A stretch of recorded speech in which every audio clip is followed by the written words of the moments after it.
नमस्कार। आपका अखबार के इस अंक में आपका स्वागत है। मैं हूं प्रदीप सिंह। कहते हैं कि अपने विरोधी अपने दुश्मन को कभी कम नहीं आंकना चाहिए। विरोधी कितना भी कमज़ोर हो, दुश्मन कितना भी कमज़ोर हो, उसकी ताकत को हमेशा इस तरह से देखना चाहिए कि ये हमारा सबसे बड़ा प्रतिद्वंदी, सबसे बड़ा चैलेंजर है, सबसे ताकतवर है। हमको अपनी ताकत इससे ज़्यादा बढ़ानी है। तो एक सवाल उठ रहा है कि अभी उत्तर प्रदेश विधानसभा का बजट सत्र चल रहा है। बजट सत्र में मुख्यमंत्री योगी आदित्यनाथ ने एक टिप्पणी की। हालांकि वो बड़े हल्के फुल्के अंदाज में की गई टिप्पणी थी, गंभीरता से नहीं की गई थी, लेकिन योगी जी बोले और उसको गंभीरता से न लिया जाए, ऐसा तो होता नहीं है। तो ऐसा हुआ भी नहीं। उन्होंने कहा कि देश में राहुल गांधी का होना बीजेपी की जीत की गारंटी है राष्ट्रीय स्तर पर। इसी तरह से उत्तर प्रदेश में अखिलेश यादव का होना बीजेपी के लिए गारंटी है उत्तर प्रदेश में जीतने की। और कहा कि पप्पू और टप्पू में ज़्यादा फर्क नहीं होता। फिर चुटकी ली शिवपाल यादव पर। कहा कि चच्चू ने कोई ऐसे ही नाम नहीं रख दिया, कुछ सोच समझ कर रखा होगा। तो उन्होंने कहा कि पप्पू और टप्पू में ज़्यादा अंतर नहीं होता। अब आप समझ गए होंगे किसकी बात कर रहे थे। वो राहुल गांधी और अखिलेश यादव की बात कर रहे थे। तो क्या इसके जरिए वो बता रहे थे कि ये दोनों भाजपा विरोधी नेता, उनको योगी जी हल्के में ले रहे हैं? मुझे ऐसा नहीं लगता। लेकिन सवाल यह है कि योगी जी का ये कॉन्फिडेंस, ये आत्मविश्वास कहाँ से आ रहा है? अभी लोकसभा चुनाव 8 महीने पहले हुए और उसमें बीजेपी की स्थिति पहले से खराब हुई। बीजेपी को जो 64+2 सीटें मिली थी, 66 सीटें 2019 में, उससे घटकर 36 पर आ गई। और वो एक बड़ा कारण बना कि बीजेपी को अपने दम पर बहुमत नहीं मिला। लेकिन अगर आप वहीं 4 जून 2024 में ही खड़े रह जाएंगे तो इस निष्कर्ष पर ही पहुंचेंगे। उसके बाद जो घटनाक्रम हुआ है, उसके बाद जो राजनीति में बदलाव आया है, उसको अगर पूरी तरह से नज़रअंदाज कर देंगे तो एक तो सही नतीजे पर नहीं पहुंचेंगे और दूसरा जो है उसी खांचे में फंसे रहेंगे। पिछले 8 महीने में देश में क्या क्या हुआ है आपको मालूम है। अलग अलग राज्यों में पहले बीजेपी हरियाणा जीती, जम्मू कश्मीर में जम्मू जीती। उसके अलावा एक चुनाव झारखंड में हारी और वो भी वहाँ कांग्रेस की जीत नहीं हुई, वहाँ झारखंड मुक्ति मोर्चा की जीत हुई। महाराष्ट्र में तीनों दलों का एक तरह से मटिया मेट कर दिया, उद्धव ठाकरे की पार्टी, शरद पवार की पार्टी और कांग्रेस पार्टी का। और उसके बाद अब दिल्ली की जीत। दिल्ली की जीत जो है वो राज्य भले ही छोटा हो लेकिन उसके मायने बहुत हैं, उसका राष्ट्रीय संदेश बहुत बड़ा है। तो ये जो मुख्यमंत्री योगी आदित्यनाथ की टिप्पणी है वो कहीं भले ही हल्के फुल्के अंदाज में गई हो लेकिन उसके मायने बहुत हैं। उसका मायने ये है कि भाजपा का इस समय, जो खास तौर से इस समय बात कर रहे हैं उत्तर प्रदेश की, तो कॉन्फिडेंस लेवल है, आत्मविश्वास का स्तर जो है वो बहुत ऊंचा है। और मुख्यमंत्री ने ही कह दिया कि ये क्यों है। उन्होंने कहा कि जो विधानसभा के उपचुनाव हुए हैं, 10 उपचुनाव हुए हैं, उनमें से 8 में भाजपा की जीत हुई है। ऐसी सीटों पर भी जीत हुई है जो भाजपा परंपरागत रूप से जीतती नहीं रही है। वो परंपरागत रूप से स्ट्रांग होल्ड रहा है समाजवादी पार्टी का, और जबकि गठबंधन बना हुआ है सपा और कांग्रेस का। इसके बावजूद एक तो विधानसभा उपचुनाव की जीत, लेकिन ये भी कहा जा सकता है कि भाई विधानसभा उपचुनाव और आम चुनाव ये दोनों बिल्कुल अलग अलग चीज़ें हैं। उपचुनाव के नतीजे के आधार पर आपको विधानसभा के आम चुनाव के नतीजे का अनुमान या आकलन नहीं करना चाहिए, सही बात है। लेकिन उसके अलावा क्या बदला है? उसके अलावा अभी आपने कल सुना कि राहुल गांधी ने मायावती के बारे में क्या बोला, बहुजन समाज पार्टी के बारे में।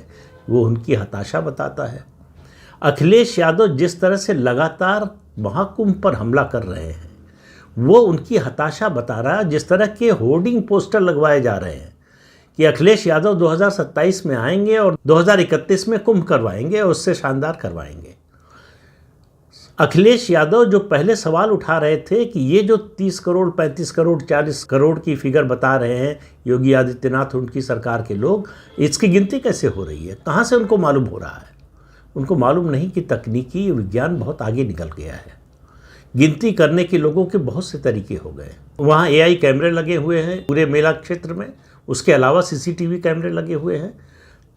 गिनती करने के और तरीके हैं और सैटेलाइट इमेजरी सबसे प्रामाणिक तरीका होता है गिनती का, कि ऊपर से सैटेलाइट से उपग्रह से आप देखते हैं कि इतने क्षेत्र में अगर लोग खड़े हैं तो एक आदमी को खड़े होने की कितनी जगह चाहिए, जितना घनत्व है लोगों का उसके हिसाब से कितने लोग खड़े यहाँ हैं, इसका अंदाज़ा लगभग आप सही लगा सकते हैं। अब पलट गए अखिलेश यादव। उन्होंने कहा कि नहीं नहीं, ये जो उत्तर प्रदेश सरकार दावा कर रही है कि 50 करोड़ लोगों ने स्नान कर लिया महाकुंभ में, वो सही नहीं है। दरअसल 60 करोड़ लोगों ने किया। तो भैया आप बता दीजिए, आपने गिनती कहाँ से की? सरकार के पास तो इतना सारा तंत्र है, इतना टेक्नोलॉजी का सहारा है, आपकी गिनती कहाँ से हुई? किस आधार पर गिनती की आपने? आपने कोई सफाई में जो है ऐसी गणना का कोई यंत्र लगा रखा है, वहाँ से गिनती हो रही है? कहाँ से गिनती कर ली आपने कि 50 नहीं 60 करोड़ लोग आए? ये जो कलाबाजी है अखिलेश यादव की महाकुंभ को लेकर, और उससे पता चलता है कि उनकी स्थिति क्या है। और ये सब वो तब बोल रहे हैं जब उनकी पार्टी के लोग कुंभ के बारे में इतनी गलत, इतनी शर्मनाक बातें कर रहे हैं। ख़ास तौर से जया अमिताभ बच्चन की बात कीजिए। उन्होंने जो बोला है ये वही जया अमिताभ बच्चन हैं जो प्रयागराज में महाकुंभ में इसको मृत्यु का कुंभ बता रही हैं। वो प्रयागराज में आती हैं और दावा करती हैं, दावा नहीं करती हैं बल्कि सही भी है, वो इस शहर की बहू है। तो बहू मुँह दिखाई में क्या मांगती है? एक अपराधी के लिए वोट मांगती है। अब आप अंदाज़ा लगाइए कि उनकी राजनीति, उनकी सोच। जया बच्चन को किसी पब्लिसिटी की ज़रूरत नहीं है, उनको पैसे की भी ज़रूरत नहीं है। इसके बावजूद उनकी मजबूरी देखिए, एक राज्यसभा की सीट की मजबूरी देखिए कि क्या क्या करना पड़ता है। एक माफिया के लिए वोट मांगने के लिए वो कहती हैं कि मैं यहाँ की बहू हूँ और मुँह दिखाई में ये वोट चाहिए। तो वो किसी भले आदमी के लिए वोट मांगने नहीं आती है। लेकिन महाकुंभ की आलोचना उनको इसलिए ठीक लगती है कि ये सनातन के विरोध में है और उनको लगता है कि ये हमला करने से भाजपा को नुकसान होगा। लेकिन मैंने शुरुआत की कि योगी जी को ये कॉन्फिडेंस कहाँ से आ रहा है। दो चीज़ों पर गौर कीजिए। अभी बजट आया है तो बजट से बात शुरू कर लेते हैं। बजट के सिर्फ एक प्रावधान की बात करेंगे। हर प्रदेश में है, उत्तर प्रदेश में भी है, कॉन्ट्रैक्ट एम्प्लॉइज़, ठेके पर जो या संविदा जिसको हिंदी में कहते हैं, संविदा पर कर्मचारी रखे जाते हैं, आउटसोर्स किए जाते हैं। कंपनियों को आउटसोर्स किया जाता है कि इतने कर्मचारी चाहिए इस काम के लिए और पर पर्सन हम इतना पे करेंगे। और होता ये है कि ये कंपनियां सरकार से जो पैसा लेती हैं उसका एक हिस्सा ही इन कर्मचारियों को देती हैं। तो इन कर्मचारियों को 8,000, 9,000, 10,000 ऐसे मिलता है।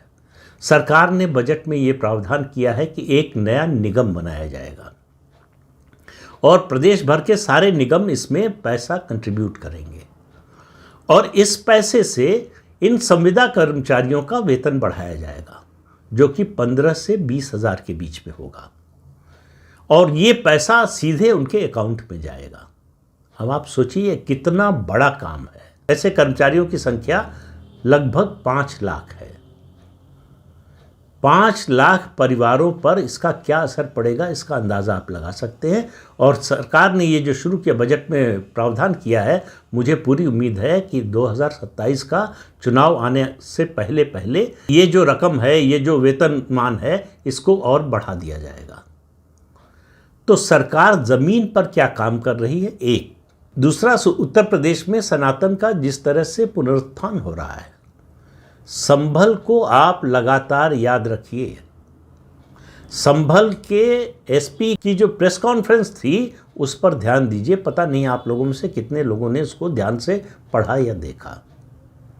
उन्होंने बताया कि जो घटना हुई संभल में तथाकथित मस्जिद में, वहाँ योजना थी, पहले से योजना थी। जो वकील हैं सनातन धर्म के लिए, जिन्होंने एक तरह से अपना जीवन ही अर्पित कर रखा है, विष्णु जैन, उनकी हत्या की साजिश थी।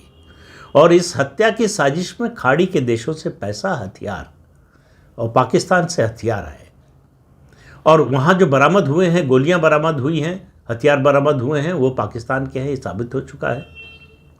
तो ये कितनी बड़ी साजिश थी जिसको उत्तर प्रदेश की पुलिस ने, सरकार ने नाकाम कर दिया।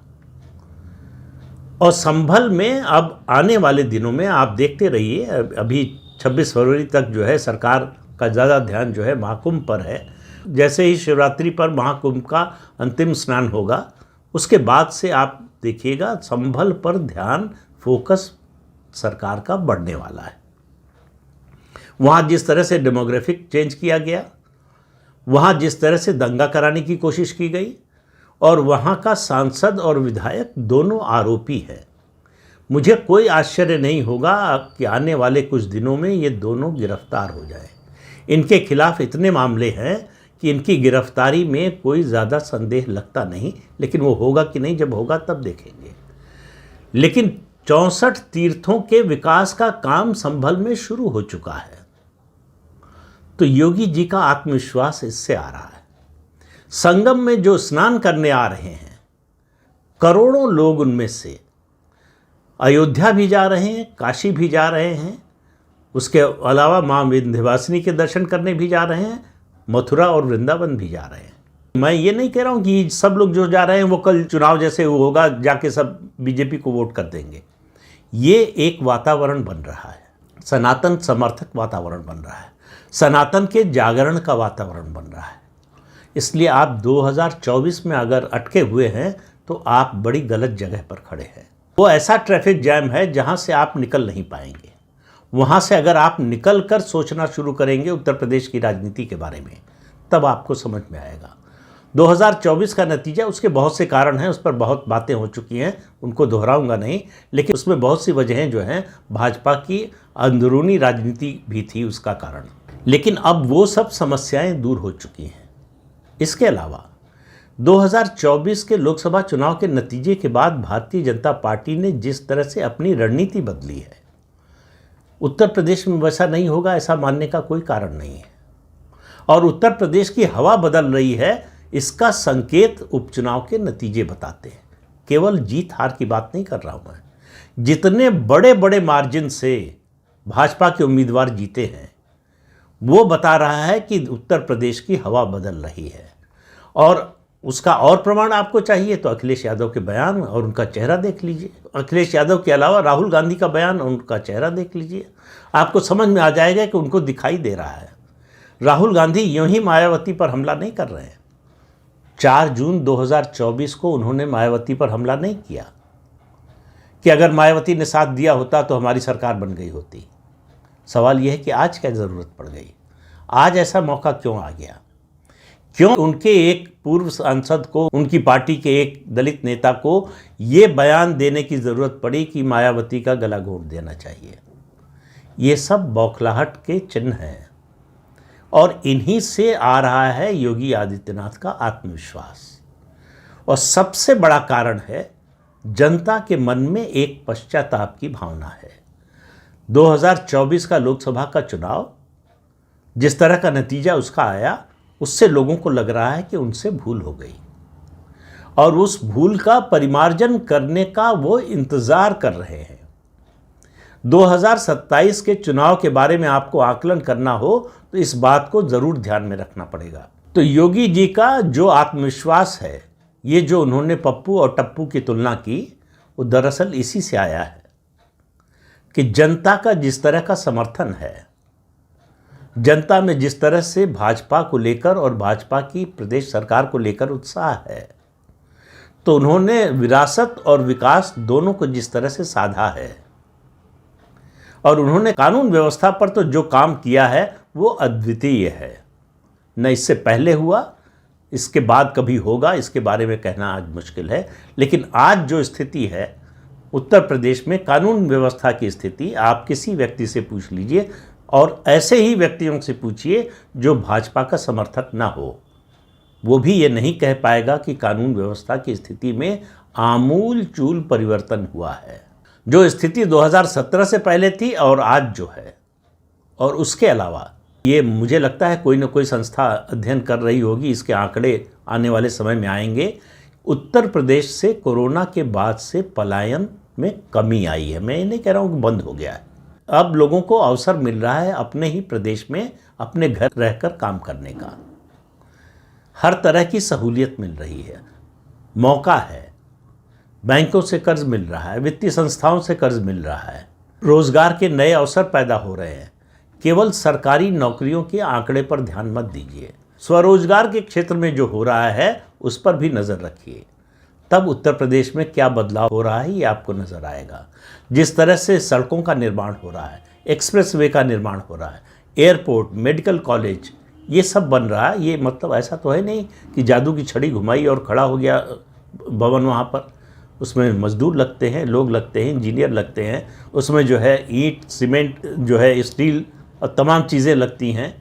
तो उत्तर प्रदेश के विकास में, औद्योगिक विकास में, सामाजिक विकास में, आर्थिक विकास में जिस तरह की तेजी आ रही है, उस सब का कोई असर नहीं पड़ेगा, ये कौन मान सकता है। और योगी जी का जो आत्मविश्वास है वो उनकी परफॉर्मेंस से आ रहा है। उनकी सरकार की जो 8 साल की उपलब्धियां हैं, उनकी सरकार ने ज़मीन पर जो काम किया है उसकी वजह से आ रहा है। अगर ये सब ना होता तो वो शायद वो पप्पू टप्पू की टिप्पणी न करते। लेकिन जो टिप्पणी उन्होंने की है वो दरअसल वो जनता के मन की बात बोल रहे थे। इसलिए आप देखिए, कहीं से कोई विरोध या नाराज़गी इस तरह का कोई स्वर सुनाई नहीं दिया है। जिनके बारे में टिप्पणी की गई है वो भी कुछ बोलने की हालत में नहीं है। तो उत्तर प्रदेश को 4 जून 2024 के बाद जो परिवर्तन हुए हैं और लोकसभा चुनाव से पहले जो काम हुआ है, उन दोनों की दृष्टि से आप देखेंगे तो आपको समझ में आएगा कि इस समय उत्तर प्रदेश का राजनीतिक वातावरण क्या है और 2027 में किस तरह के नतीजे की आप उम्मीद कर सकते हैं। तो इस अंक में इतना ही। अगले अंक में फिर मिलेंगे किसी नए मुद्दे के साथ। तब तक के लिए अनुमति दीजिए। आपसे अनुरोध है कि ये चैनल देखिए, शेयर कीजिए, लाइक कीजिए और सब्सक्राइब ज़रूर कीजिए। नमस्कार।